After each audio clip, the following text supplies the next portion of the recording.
नगर परिषद थानेसर का ये कार्यालय है और यहाँ पर पिछले कई दिनों से सफाई कर्मचारी जो हैं वो लगातार धरना दे रहे हैं, हड़ताल पर हैं और इसी को लेकर 17 दिन आज इनकी हड़ताल को हो चुके हैं। लेकिन आज की अगर बात करें तो यहाँ पर कृष्ण बेदी की बात करें तो वो कुरुक्षेत्र मौजूद हैं और कृष्ण बेदी की हरियाणा सरकार ने ड्यूटी लगाई है।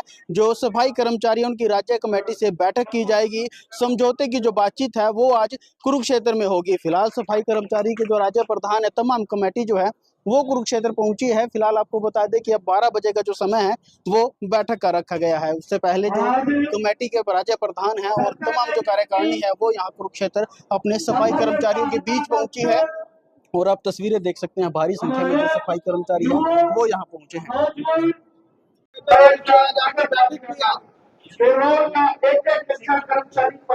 हाँ बिल्कुल।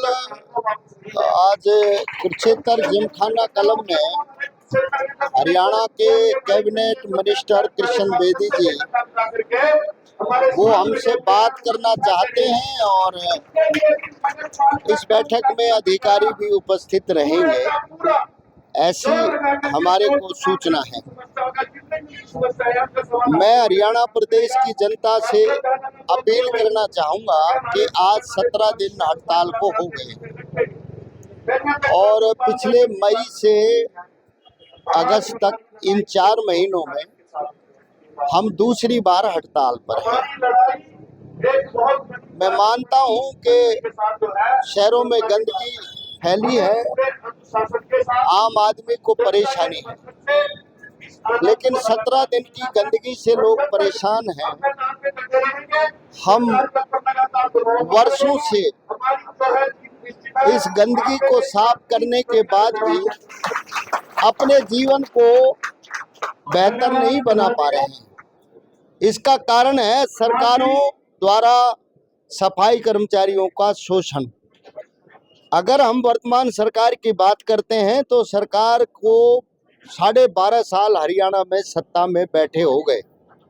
2014 के घोषणा पत्र में पक्का करने का वायदा किया था, 12 साल में पूरा नहीं किया।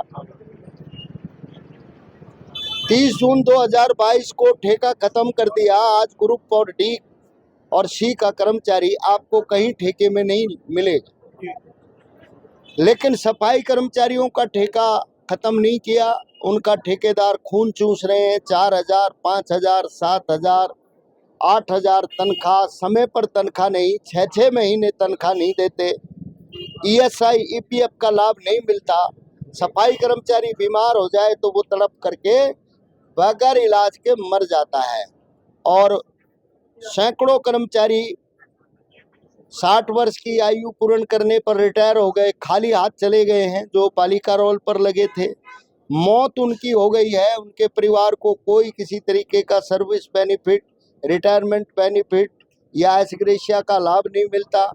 लोग भूखमरी के कगार पर हैं और आए दिन सीवर में मौतें होती रहती हैं। मतलब इससे कोई भी व्यक्ति इनकार नहीं कर सकता। और सरकार कहती है कि ये सेवाएं जरूरी हैं। सेवाएं जरूरी हैं तो फिर ये सेवाएं देने वाले इंसान भी जरूरी हैं और इन इंसानों की अन्य इंसानों की तरह ज़रूरतें भी वो भी ज़रूरी हैं। इनको भी सामाजिक प्रतिस्पर्धा में शामिल सरकार करने पर क्यों नहीं विचार करती? क्यों इनके अधिकारों को सरकार हनन करती है? क्यों सरकार जातीय भेदभाव करती है? क्यों नहीं ग्रुप डी के कर्मचारियों की तरह सफाई सीवर के कर्मचारियों की भर्ती करती?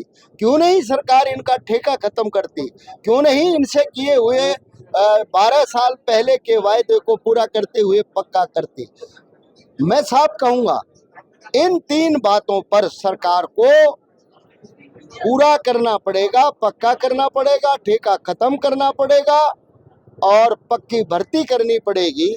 इसके अलावा इस हड़ताल को समाप्त करवाने का दूसरा कोई तरीका नहीं है। और जो 13 मई को हमसे बातचीत हुई है उसमें जिन मांगों पर सहमति बनी है उनके पत्र सरकार को जारी करने होंगे। इससे पहले भी आपकी कोई बैठक हुई? आज वाली बैठक से पहले सरकार से?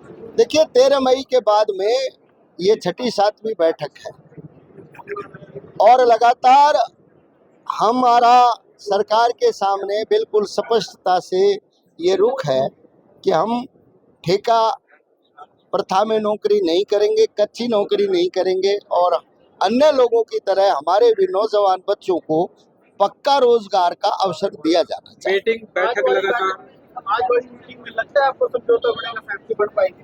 ये बैठक तो समझौता करने के लिए है। सरकार की तरफ से लगता है कुछ positive होगा? सरकार अगर पॉजिटिव कर्मचारी हित में बात करेगी तो हम समझौते से पीछे नहीं हैं।